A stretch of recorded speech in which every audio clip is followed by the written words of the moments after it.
ম্যাকগ্রার বলে সচিনের miss time পুলটা আকাশে উঠে যেতেই একরাশ কান্না জমে উঠেছিল বুকের ভেতর।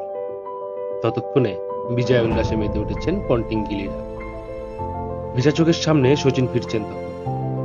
আচমকা ধাক্কায় ওলট পালট হয়ে যাওয়া বিধ্বস্ত বিদীর্ণ পৃথিবীর মাঝে হঠাৎই মনে হচ্ছিল কি নিয়ে বাঁচবো কাল থেকে। সেই বোধ হয় প্রথম জীবনের স্বপ্নভঙ্গ। 2007 বিশ্বকাপের আগে একটা বড় পোস্টার মেরেছিলাম দেওয়ালে, পড়ার টেবিলের ঠিক সামনে। হেডিংলেতে ক্যাডিককে পুল মারছেন সচিন। মার্চের এক মাঝরাতে দিলহারা ফার্নান্দোর বলে সচিনের বোল্ড হয়ে যাওয়া, আর ভারত বিদায়ের পূর্ণগ্রাস দুঃখগুণের মাঝে ছবিটার সামনে আমার সারা রাত বসে থাকে।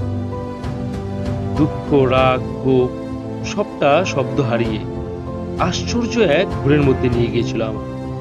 তখনও জানি সচিনের শেষ বিশ্বকাপ সেটাই। 2011 নামক আদিদৈবিক স্বপ্ন তখনও নেহাতই রূপকথা। সেই রাতে অচিরেই বুঝেছিলাম জীবনের চরম প্রতিকূল রাস্তায় সব অভিজ্ঞতা আসবে এরকমই নিকষ কোনো কালো রাতে।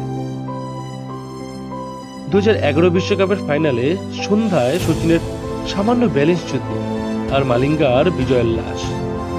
তারপর ছুঁড়ে ফেলে দিয়েছিলাম সামনে রাখা লুচুর প্লেট। বাকি ম্যাচটা বিছানায় শুয়ে এক পাশ কাত হয়ে দেখেছি।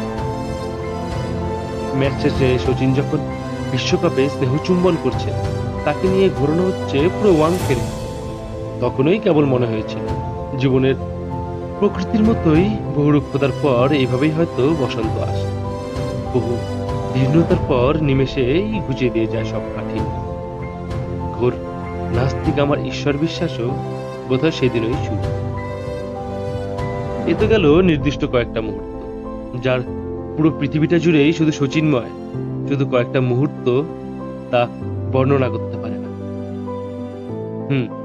বিশ্বাস ছিল আমাদের, বিশ্বাস ছিল সেই ছেলেটার উপর, আর বিশ্বাস ছিল যে টায়ারের সাথে এমআরএফ হয়তো ব্যাটও বানায়, যার ব্যাট জিম্মায় থাকলে সহজেই শচীন হওয়া যায়।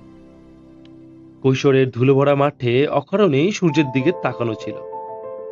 ওয়ার্নকে ইনসাইড আউট করে মারার ছলে অকারণে আউট হওয়া ছিল। আর ছিল বিশ্বাস, যে বিশ্বাসে ভর করে সকালের নিউজিল্যান্ড, রাতের টরেন্টো আর দক্ষিণ আফ্রিকার স্বপ্নমাখা সন্ধ্যা ছিল। অদ্ভুত ছিল সে, আর অদ্ভুত ছিল তার ক্ষমতা, যা আসমুদ্রে হিমাচলকে বাঁধতে পারত সাদা কালো টিভিতে। এইভাবেই গড়ে উঠেছিল আমাদের এক সমান্তরাল পৃথিবী, আর এইভাবেই গড়ে উঠেছিল এক বিশ্বাস, আর যার বিশ্বাসের নাম শচীন রমেশ তেন্ডুলকর।